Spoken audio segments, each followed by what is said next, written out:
Hello to all logging in. We'll begin in just a moment.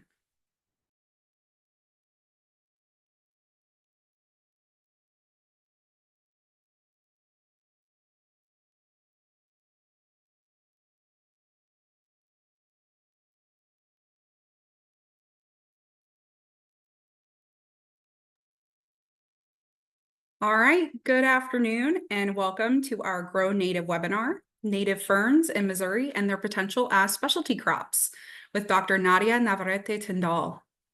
My name is Amanda Lands-Ramrap, Events and Communications Coordinator for the Missouri Prairie Foundation and Grow Native program. I want to thank you all for joining us for today's webinar where together we will get more familiar with ferns in Missouri. If you have any questions during the presentation, please put them in the Q&A section on your Zoom screen. At the end of Nadia's presentation, MPF's Special Projects Coordinator, Erica Van Vreken, will facilitate a brief Q&A session by reading your submitted questions aloud. As always, this webinar is being recorded and a link to the recording and all other resources mentioned during the presentation and Q&A session will be shared with all of you in an email tomorrow. Before we continue, I'd like to introduce Nadia. Nadia has supported the Grow Native program both as a longtime presenter and as an advisor on our committee. She's a state extension specialist and director of the Specialty Crops program that focuses on native plants, outreach, and education.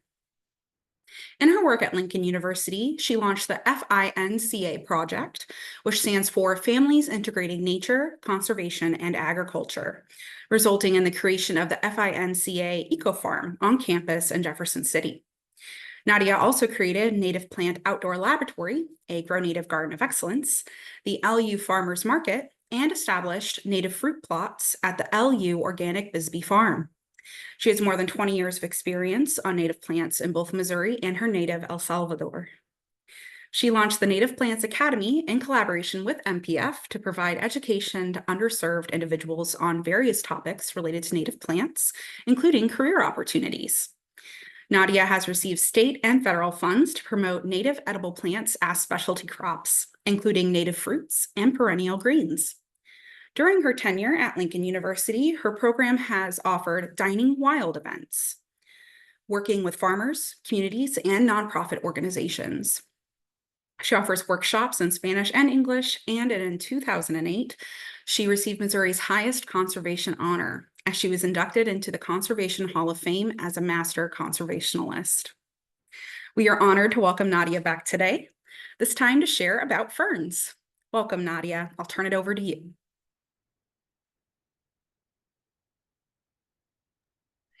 Thank you, Amanda, for the introduction, and thank you all of you for being here. I'm always grateful for Grow Native because it's what a better way to promote what we all love, native plants. It all got started with native ferns because, like many of you, we want to increase diversity in the landscape, in landscaping, and at Lincoln University, my own home. But I always have access only to two or three ferns, and by the time I want them, they're all gone. So I thought that it would be interesting to learn more about them and find a way to propagate them more across the state and surrounding states. First, I'd like to introduce you to my team. You might know Sue Bartlett, myself, and then we have Sage, who runs the market, the farmers market at Lincoln. We have Joshua Lawrence, Amy, who you're gonna hear about her for a few times in this presentation. She's been helping me to do this project. She's pretty soon graduating at Lincoln University. So we hope that she'll stay with us in the future. And on the last member is Tina. She is actually in Kansas City. And I just asked her to send me a photo of her ostrich fern that she's growing in her own yard. So I thought that was pretty appropriate. And also I like to acknowledge that some of the pretty pictures that you're going to see came from my husband, Randy Tindall.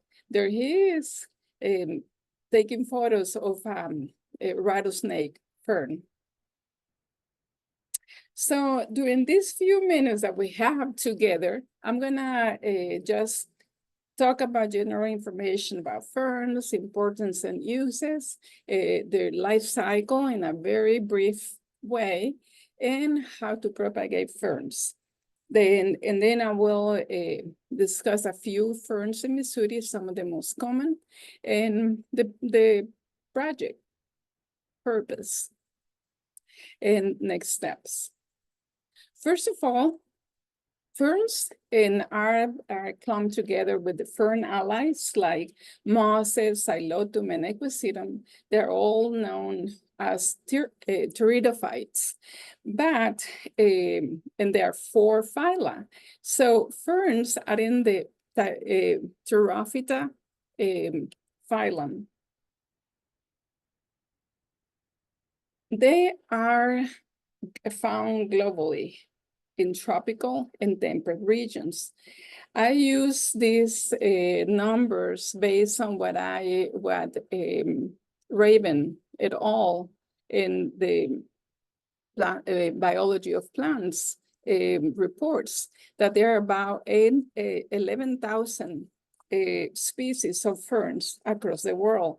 About 75% are found in the tropics, which makes me happy because being from El Salvador, every time I go there, I see so many ferns that I don't know, and I want to learn more about them. So I'm very motivated now, and I think that I can learn more when I go back home.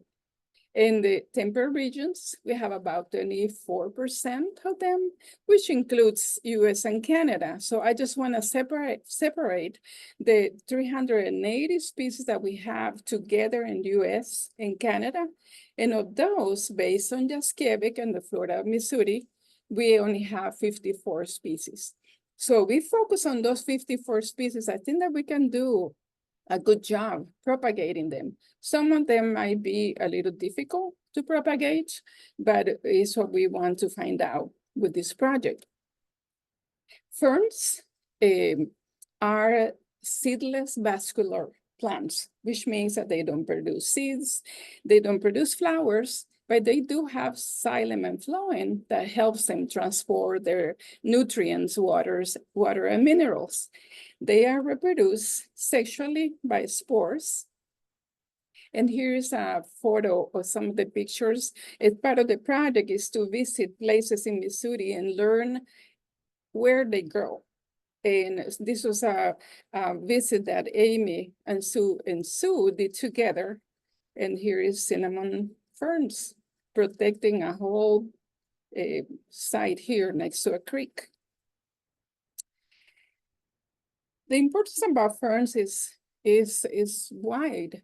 Sometimes we don't think too much about them because for some of us, they might look alike, but then when you start learning and reading about them, they are completely different. Most of them do grow in shaded areas and moist conditions, but there are some that lie dry and they might tolerate sun. So those can be used in different landscape designs. So in ecosystems, they can provide shelter for wildlife. They also provide shade in combination with other plants. They form beautiful sites in woodlands. They are important to protect the soil from erosion, as you can see on this wall that we found at a creek in Pine Ridge in Mark Twain National Forest. They do absorb chemicals, they can sequester, and one mineral that is absorbed by many ferns is selenium. So that could be, if there is an excess of selenium in the soil, they can do some sequestration. They create microhabitats for other plant species and diversity in gardens. And of course, what we want is to reproduce or learn to reproduce these ferns more sexually, not just by division like many of us do. In horticulture, they are very important in garden landscaping. I was just reading a book excuse me, called Godshade. And then I started looking through it, and I found their ferns. They have a fern chapter. Half of the ferns are native, half of the ferns are non-native. And I say, we have so many ferns, we don't need non-natives in our landscaping. So this is actually a spot in the outdoor laboratory on campus at Lincoln. We are in Jefferson City. You can see that this side is not the prettiest, but later, it is early in the spring, but later, look at how beautiful this place. You don't even look at the wall anymore. It's so gorgeous. This is ostrich fern. The other importance for or uses of ferns is that they have winter appeal. There are several that are evergreen, like Christmas fern, ebony, splintwort, and others. And I found nice little article that Kathy Bilder, sorry about the spell, but Bildner from St. Louis wrote in the Missouri Native Plant Society newsletter this year, early in the year, where she just had the pictures of the evergreen ferns. If I remember well, there are about more like 12 of them. So we have diversity that we can choose from, several evergreens. They're easy to maintain, of course, if you know the right species for the right site. And in the floral industry, just start growing ferns for flower arrangements for local stores instead of the tropical ones, and indoor plants too. One of the things that we work with, excuse me, with low income and minorities and even with older adults, that they don't have too much space for plants, so they just want to grow things indoors. They always ask me, can I grow a native plant indoors? And I thought maybe if it's a fern. So this is what we're gonna do as part of the project. We're gonna promote them indoors instead of buying the tropical plants that you see on the left side of your screen. This particular fern was $27, and it's the end of the year, and it wasn't on sale. So I think that we can do better with our ferns here on the right. And also another reason actually that I started working with in this project, and I proposed it to the Missouri Department of Agriculture, is that I've been working with native edible plants. And I always wonder about using fiddleheads. And I wanted to learn more. So this is a disclaimer for those of you who, if you are not familiar with your fern and you might be allergic, so just be aware of that. Be sure you know your plants.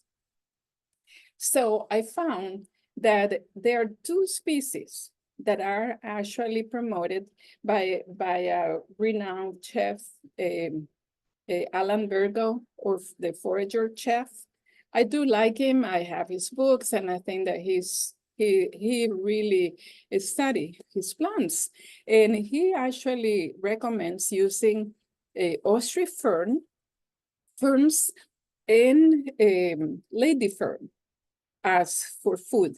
For him, ostrich ferns are not that tasty, but the lady fern has most the tastiest of the fiddleheads.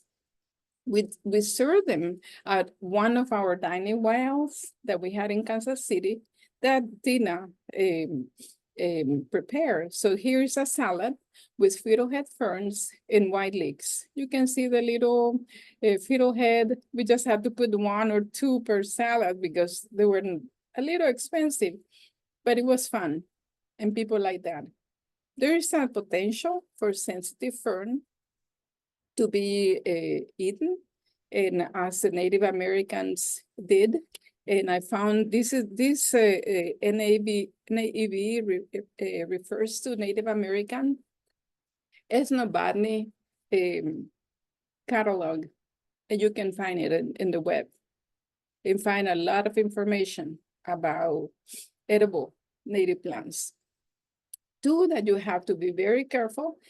You find it in the web, you find it in books, even in cookbooks. I found that some people recommend to eat bracken fern, but they're a little aggressive. To say little is very aggressive fern, and it can be toxic for people if you don't know how to prepare it. So just be aware. These two might be recommended for food, but be sure you know the preparation, or better just put them in your yard for fun. They can be also used for dyes. And this, I found this in the information. Of course, we don't do everything with ferns yet, but it was fun to find out what people are doing with them. And they can be used also for fibers and crafts and medicine. You find all kinds of ferns have been used for medicine by Native Americans. Before we continue with and talk about the propagation of native ferns, I just want to take you through the life cycle of a fern. This might be a little confusing because it's a lot of detail, but I want you just to focus on what is important for us right now, which is that this is the fern plant. This is actually an ebony splintwort that I found. I just copied from Raven et al. In the biology of plants. For me, is the best life cycle, and I love that book. So you can see that in the back of the fern leaves that are also called fronds, we have what is called the soride. The soride contain clumps of a sporangia, and the sporangia produces they have the sorus, or the sorus is just the singular term of your structures that produce the spores. The spores then germinate into what is called a gametophyte, and the gametophyte produces the male and female structures that, through fertilization down here, becomes the zygote or the new embryo. That would be our new plant. So here is our new fern plant that is also called the sporophyte because it has produced the spores. And if you are just like me, or if you want to simplify it, make your own. Based on that, I just wanted to be sure that to make it simple by doing my own. And I have this sporophyte here again, producing, having the cluster of a sporangia. In the sporangia, we have the spores, and they germinate into what is called the gametangia, or the gametophyte, I'm sorry. And we have, through fertilization, we produce the embryo and the new plant. So if you keep in mind that ferns produces spores for propagation, and this is what we do. Instead of seed, we collect spores. This is nothing that we have done yet. I know that some people here in Missouri are doing it, and we know that Missouri Wildflowers Nursery has been growing some native plants by spores. And the point is not just stay with the division that produces clonal plants.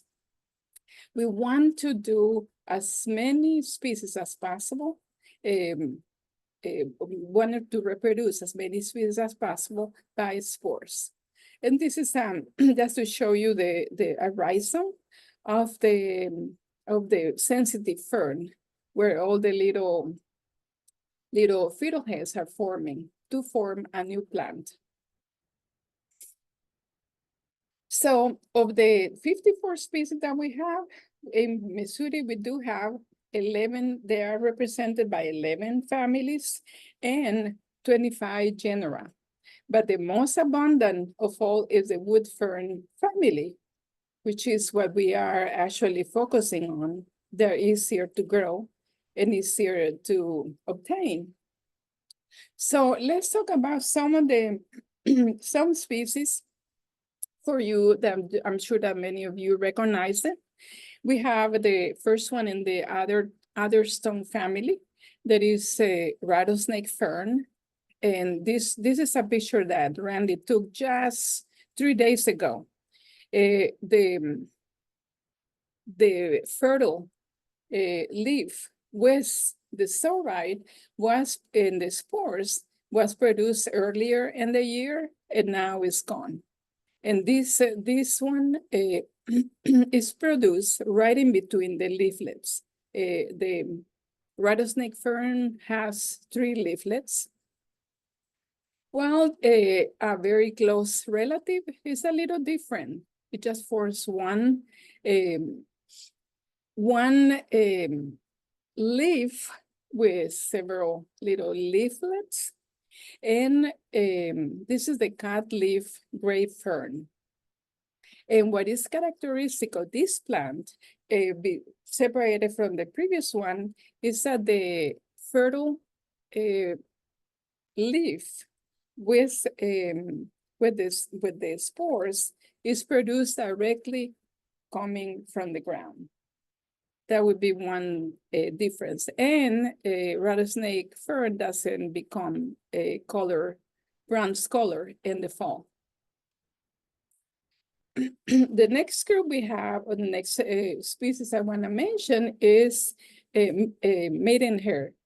This is referred by many like one of the most elegant ferns. This one, it looks like it's kind of senescent because we took the photo just recently. So like early in the year, it will be completely green. And I show you some other photos. Here are the fetal head ferns early in the spring. And this the sorite with clusters of sporangia growing behind the leaves of this fern. This was also taken just recently, this photo. And here is, I've mentioned that part of what we do for this project is to visit places where ferns grow. And so we have, we visited the Shaw Nature Reserve, where they have this beautiful fern growing in the gardens. And now one more that I want to mention that we are actually growing is the Woodsia obtusa, or the blonde love cliff fern. It's a funny name, so I just call it a Woodsia. And it's easier in the scientific name, Woodsia obtusa for me. And they are all in the wood fern family. I mentioned that it's the most common of the families. This one tolerates dry conditions. It grows in glades. The next one in the same family, we already mentioned ostrich fern. This one is just amazing, beautiful. Also, during our trip at the Shaw Nature Reserve. And this one produced the fertile fronds right in the middle of the crown. And here's the fetal head fern of ostrich fern, which we tried to eat these and they're so little. So we're gonna try again next year. Another plant that belongs to the same family, the wood family, is wood fern family, is fragile fern. This one is more like a spring fern. That is, you can see it early in the spring with many woodland species. And it's just really, you can find entire areas padded with this beautiful little fern. Here with violets in our front yard in Colombia. And another one in the same family, sensitive fern. This one, we think that it has a lot of potential to grow in pots because it's so beautiful. It's kind of delicate, as the name suggests, but we are learning that it might be sensitive to many things. So maybe then that includes watering too much on top of the leaves, but we don't know. So we're gonna try to grow it in pots. And here is just fertile leaves of the sensitive fern with clusters of sporangia is where the seed is gonna form. Amy is really looking forward to collect those spores. We're gonna collect, we'll try to grow them. Here is the same species at the show, the sensitive fern. This has a great potential as a ground cover too. And one that many of us, I mean, I was completely, I knew this fern, but I never thought too much about it. How easy it can be to grow it from spores and grow it in gardens. So here is a picture of the survey showing in the underside of the leaves. And the picture was taken just recently. So many of the ferns are ready or had already released their spores. And here's a baby Christmas fern that we saw in the same area that was in Pine Ridge, Mark Twain National Forest. And this is just also to emphasize the importance of ferns in ecosystems, that many of them can form mats like this Christmas fern at Pine Ridge, and like the one I showed you at the beginning, like the cinnamon fern. We can use these in north sides of hilly sides. So what is this project? What is the importance of this project? It is actually called Growing Native Ferns as a specialty crops in Missouri. It is funded by the Missouri Department of Agriculture, and it's an outreach and education project. The first objective was to check on how available these plants were, and learn about consumer preferences across the state.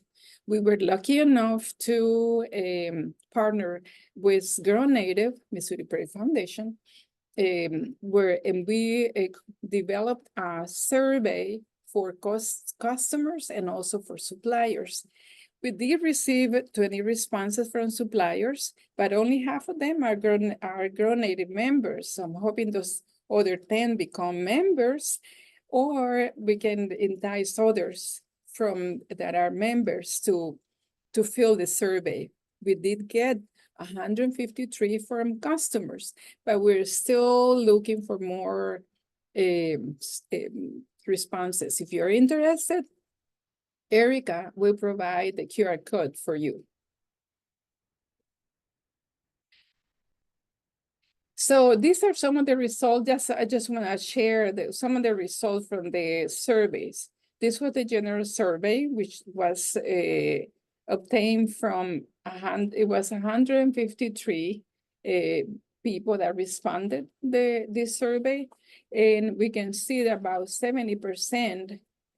When we ask what kind of class or what kind of training would you like to attend about ferns, many expressed interest in fern identification, fern, and the next one was, so the first one was fern management and maintenance, which made sense for landscapers, and fern ecology and fern propagation of course, I mean, we only have very few people that were interested in the other aspects about ferns, but we are planning to offer training in the near future.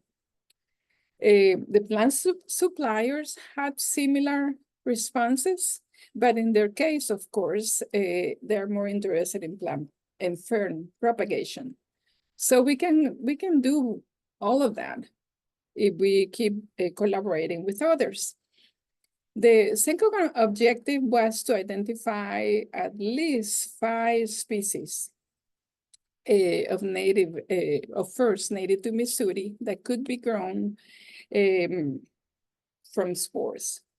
And we have secured 6 species so far. That includes ostrich, Christmas, sensitive, marginal, Tennessee glade, and blonde love cliff fern, or the Woodsia obtusa. And that the reason for that is that they were the only ones available. We couldn't get them from other from growers, and we wanted to be local, more local. So this is just to show you how diverse the sora can be in hay-scented fern, in bracken, and marginal. And then you saw a picture of the sensitive fern showing the fertile leaves. And so our sources of fern were one from Missouri and one from Tennessee. We had to do Tennessee because we wanted to learn more about ferns, and it was just hard to find ferns. And we got 10 species from them and 3 from Missouri Wildflowers Nursery. And we had, this one is from the Missouri Wildflowers Nursery, and we also had ostrich fern growing. And I cannot remember where we got that, but I know it's not native in central Missouri. So it might have been that it was a gift from one of our volunteers. And so what we did with these ferns, we established a demonstration beds at the FINCA Eco Farm. These were built by our staff. And Joshua and Amy were together on this. They were established in early May. We used red cedar. We found a local producer.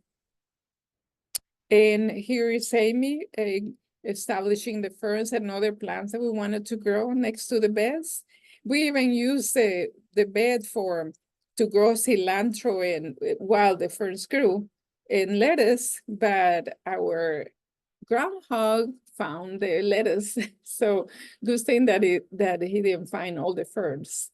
Somebody ate the Christmas ferns, but we don't know who. So this is a more recent picture of the demonstration area. And here is Amy just last week talking about ferns to our group of students. And we offered field tours, and also now we're incorporating ferns in every possible way when people come to visit us. We do a plant propagation class, which we hope to get students more involved with that. And here are some of the ferns that we're growing in hanging baskets. It was in early July. And then it's how they look in October. And just ideas for you to think about. Ferns, our native ferns, can be very beautiful in pots like this. I love this little pot. It makes this blonde or Woodsia obtusa fern looking just gorgeous. So there is a potential there. And the last objective, which would be our next step, is to offer training about fern identification, ecology, and propagation in 2025. And as a result, we want to develop protocols with collaborators. And of course, you're not seeing any ferns here, but I wanted to show you my little one of my little frogs that you see and always in my photos with the ferns, we actually raise them at home in containers. And I realized that I don't have the native ferns, aquatic ferns. So I thought that maybe next year we'd do that. But our frogs will be happier, I think. So with that, that's the end of my presentation. And you can find me, you can send me emails, or you can check my Facebook page, Native Plants and More, which is personal, but it also involves information about Lincoln University. Thank you, Nadia, for that wonderful introduction to the world of ferns. We do have some questions from the viewers here, and I will get to those now. One of the viewers asked, are the ferns you discussed winter hardy? So could you talk a little bit about if all of the different species you discussed are reliably hardy through our winters here in Missouri? No, they are not. I mentioned that there are just a few. Let's see. We're still learning, but I know the Christmas fern is definitely winter hardy, and I know ostrich fern is not. They die off at the during frost times. Let's see.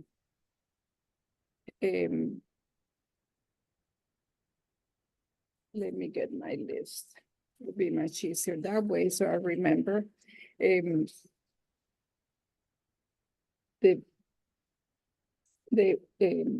Woodsia obtusa, or the sensitive fur, I know that it's not. And the truth is that I don't know yet.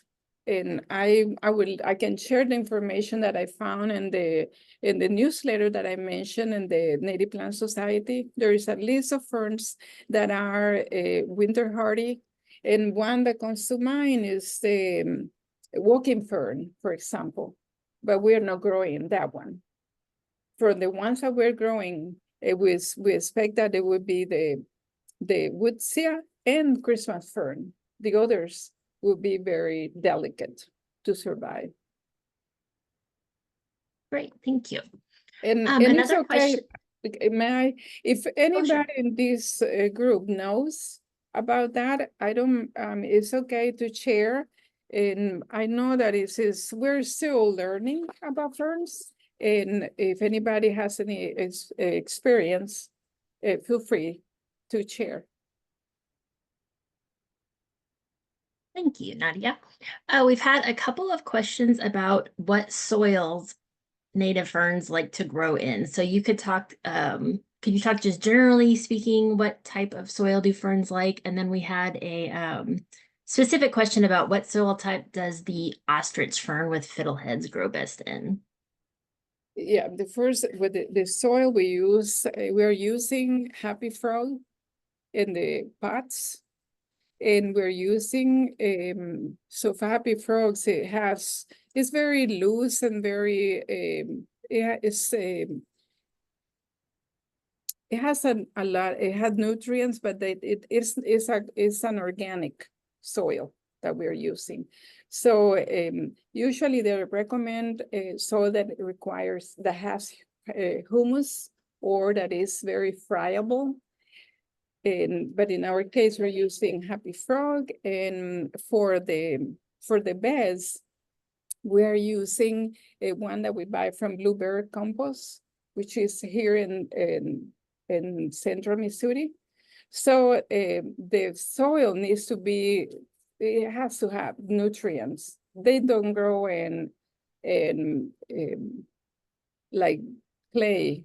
So you have to provide some similar media as where they grow naturally in woodlands. Thank you.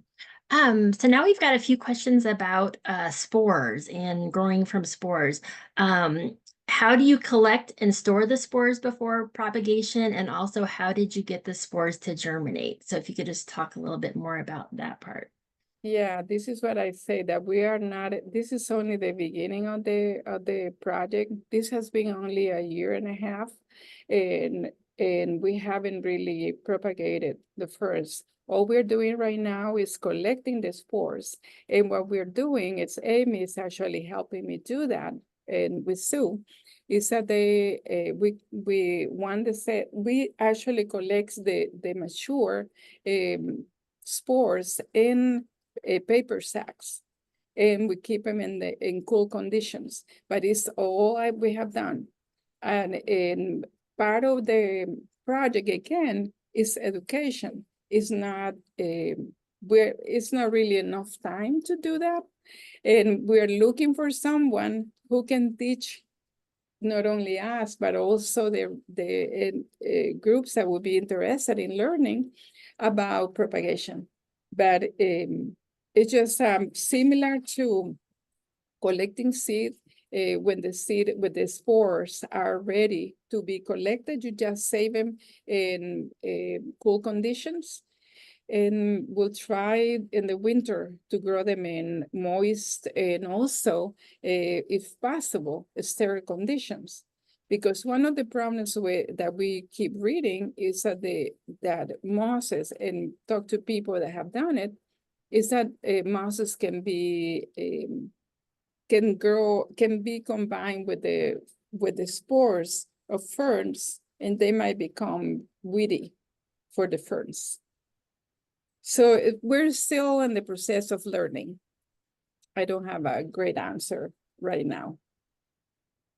Thank you.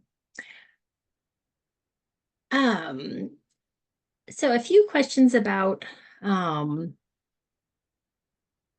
best ferns for certain situations. What are the best ferns for dry shade? For ferns for dry shade.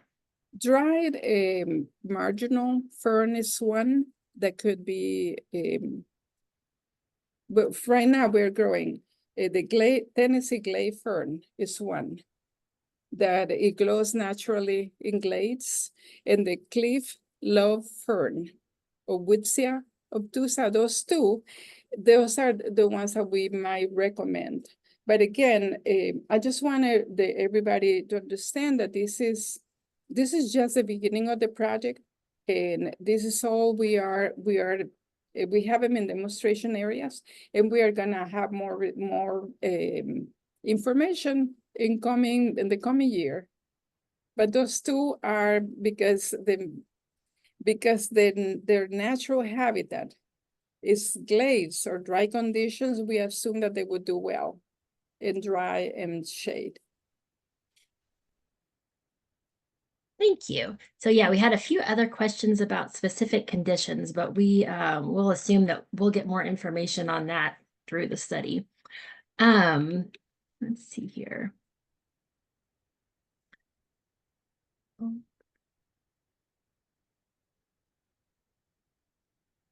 of comments about the different ferns. Let's see. We had one viewer who wanted to hear about native plants that can be grown in shade. And so you accomplished that, I think, with talking about the ferns. But also you could maybe approach that by, are there any native plants that you recommend as companion plants for ferns? Oh yeah, we have, I mentioned violets. I've seen the entire sites, but this in woodlands, grown with fragile fern and violets, and a very short growing plants like spring beauties, and with the ferns like ostrich fern, because they're a little aggressive. So you have to grow larger plants. We have one spot here on campus where the ostrich fern is growing really well with a bloodroot it blooms early in the springs. So by now the blood roots are already done, but we have jewel weed. That's really great with ostrich fern. It's a great companion plant. And celandine poppy and bluebells and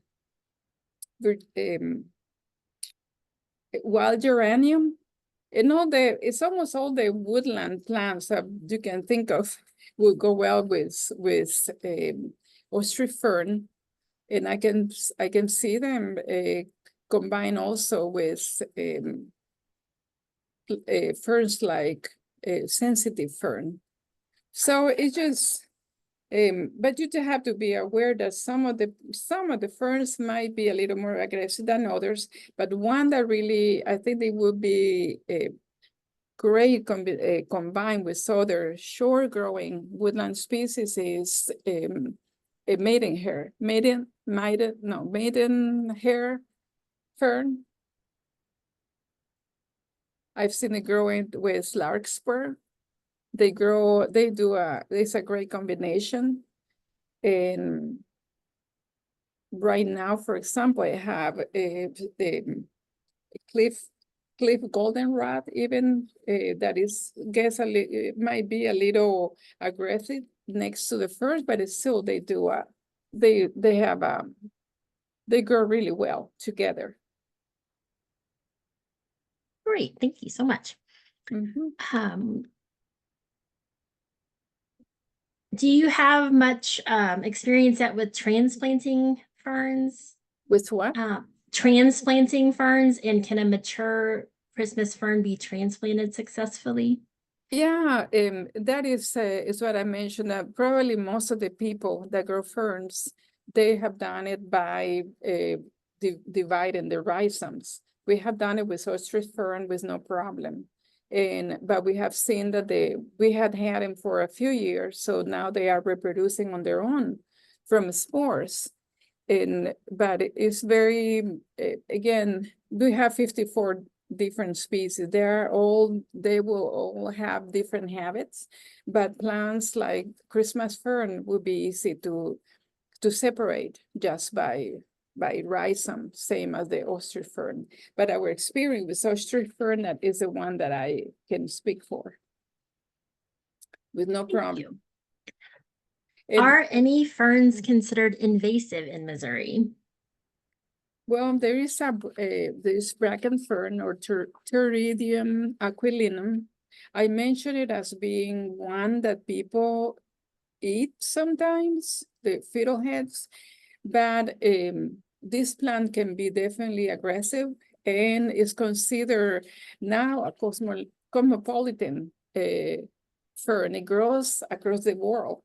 And even though it's native to Missouri, if it's given the chance, it might take over entire areas. And the problem is that they're allelopathic, so they release some chemicals that deter other plants from growing. So that would be one that I will stay away from, bracken fern, unless you want to grow it in pots. And like ostrich fern, I mentioned, it likes to grow in entire areas, and you saw some of the pictures. And so if you you have to protect your little plants from ostrich fern. And so they might be a little aggressive. So, but things like maidenhair, they're very delicate. They would do well in landscaping. Thank you.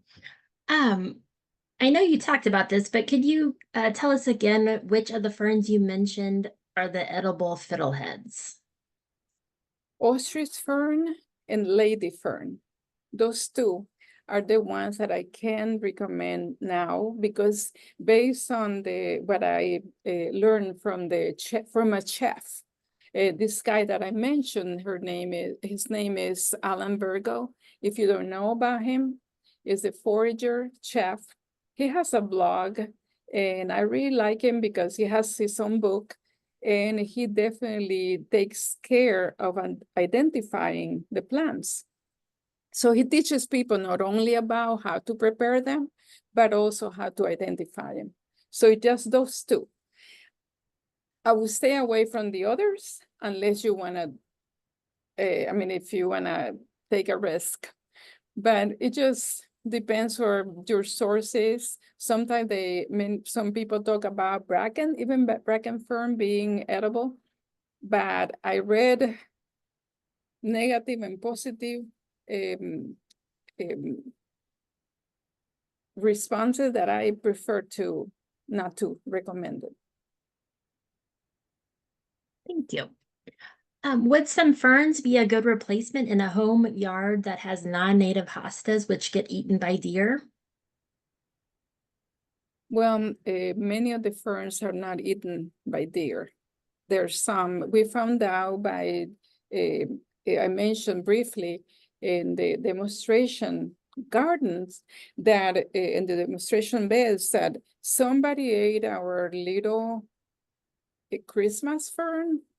But we have, and I read also that deer like the ferns when they are little. But maybe what they do is they nibble, but they usually don't like them. But usually ferns are not, they're not eaten. And if you can see like the Christmas fern and the cinnamon fern and others that I show you in their own habitat, they don't seem to be eaten by anyone.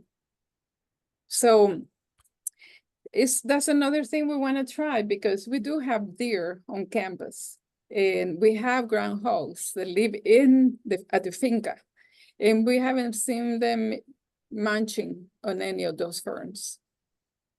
So the 6 ferns that we're growing, and let's see, just to remember, the marginal fern doesn't seem to be eaten. Tennessee glade, we haven't planted it yet in a big area, so we don't know. The oyster fern is not eaten, Christmas fern is not, as well as the woodsia and the sensitive fern. So those are the ones that we have experience with. Great, that is always a hot topic. What will the deer not eat? Are any of the species of ferns in Missouri considered endangered? That I don't know the answer. I imagine the little ones that we don't even know very much about. There's some that grow in that are overlooked because they're so tiny. So I don't have an answer for that one. I would like to know though, and maybe we can. That unfortunately is not part of this project. This when I mentioned that we have. With this grant that we have is mainly to identify plants that can be good for the commercial trade. But I would love to learn about it. So you're dealing with just a small subset of all the ferns that one could find growing wild in Missouri. I know you said that you haven't really done a lot with the spores yet, but I think you said you have collected the spores. How do you know when they're mature and ready to collect? And are they produced at different times with the different species? Well, it's like, we keep observing like these 6 species that we have, and Amy's helping me with that, and she's getting good at it. And what we do is we just, for example, the ferns of the fertile leaves of sensitive fern, first at the beginning, the sorite are green, and they're now turning brown. So we're waiting. We're not waiting. We're just been watching them every single day, because it might be that in one day they're ready. They usually open, and that's what you see in Christmas ferns. They are usually, they become, first they look like it's just part of the leaf, but then when they are mature, they open, the sorite opens, and it's where the spore is released. So you really have to have a magnifying lens if you want to see them in the wild. And it's just sometimes it's hard just to see it with the naked eye, but it's just most of the ferns you can tell by them changing colors, usually from green to yellow. So it depends on the species. Thank you. And I will ask one more question. I don't think you've answered this yet. Have you determined your own favorite fern since you've been starting to research ferns? Please repeat. Your own favorite fern. Do you have a favorite? I have always loved the rattlesnake fern for some reason, because they are so delicate and they are so, you can find them in the woods just by chance. So even, and I know that those are, and I mentioned, also when I mentioned about these ones, I don't know if it's possible to grow them because they have symbiosis with mycorrhizae. And so those ferns, and it's why they act sometimes like orchids. Like they show up in places, and then if you're lucky, you find them. So probably that's, but I shouldn't have favorites, but I just love the rattlesnake fern. Awesome. Thank you so much. Well, thank you for this fantastic introduction to ferns, and we will all look forward to learning more as you guys learn more throughout your study. And I'll turn it over back to Amanda now for a few closing remarks. Okay, thank you, Erica, for facilitating the Q&A. And thank you, Nadia, for sharing your knowledge and experience with us today. As mentioned before, this webinar has been recorded and an email will be sent to all tomorrow with the links and other helpful resources shared. Are you interested in participating in some hands-on prairie stewardship this fall?